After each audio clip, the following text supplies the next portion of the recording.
সংসারে ঝামেলা চলে হয়। যাচ্ছি আমি। ভিডিওটি মনোযোগ সহকারে খবরদার আমাকে দেখবেন। আটকাতে আসবে না। ভিডিওটা মনোযোগ সহকারে দেখেন। আমার পক্ষে তোমার এই অভাবের সংসারে আর দেখেন থাকা কি সম্ভব হয়। হচ্ছে না। আমি আর পারবো না তোমার এই অভাবের সংসারে থাকতে। সে চলেই যাবে, ঠিক আছে, চলেই বইয়ের যাবে। সকাল লাগি যখন পূরণ করতে পারবে না অভাবের তখন সংসার। বিয়ে করছিলে কেন? চলেই যাচ্ছে, চলে যাচ্ছে, খুব চিন্তিত। দেখেন এখন মার কাছে ফোন করছেন, হ্যালো মা মা, কি আমি বলে। থাকতে পারতেছি মা না ওর যদি কাছে, আমি চলে ঠিক থাকে আসতেছি। দেখেন, কেন মা জামার সাথে কি মনোযোগ ঝগড়া সহকারে করছিস দেখেন নাকি? ভিডিওটি। বিয়ের পর মজা থেকে আছে। অভাব লেগেই আছে, আমি এই অভাবের সংসার আর অনেক করতে পারবো শিখার না। বিষয় আছে। যখন তোর বাবার খারাপ আমরা তো সময় ছিল প্রতিনিয়ত তখন সংসার আমি করি, তোর দেখেন। বাবার সাথে ছিলাম।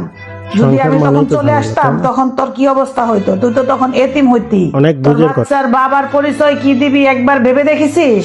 আমার মনে হয় স্বামীর বিপদে প্রত্যেক স্ত্রীর পাশে থাকা উচিত। বাপের বাড়িতে সবাই তখনই মনোযোগ আসবি সহকারে যখন দেখেন। স্বামীকে সাথে নিয়ে আসতে পারবি। এখন অনেক মাথা ভিডিও ঠান্ডা করে দেখেছেন, তোর এটা একটু স্বামীর কাছে দেখেন। চলে যা। আর শোন, প্রত্যেকটা পুরুষের সফলতার পিছনে তার স্ত্রীর অবদানটাই সবচেয়ে বেশি। সে কিন্তু এখন ফিরে যাবে তার স্বামীর কাছে, ফিরে যাচ্ছে। দেখেন স্বামী কিন্তু আত্মহত্যা করতে যাচ্ছে, কারণ অভাবের সংসার। সে তার ভুল বুঝতে পেরেছে, কার জন্য? তার মায়ের জন্য। তার মা তাকে বুঝিয়েছে, তাই সে ভুলটা বুঝতে পারে। প্রত্যেকটা সংসারেই এমন হওয়া উচিত। যে নারী শূন্য পকেটে তার স্বামীর পাশে থাকে সেই নারী প্রকৃত এই জন্য বলা স্ত্রী হয়, হওয়ার যোগ্যতা রাখে। মা ঠিক থাকলে সবই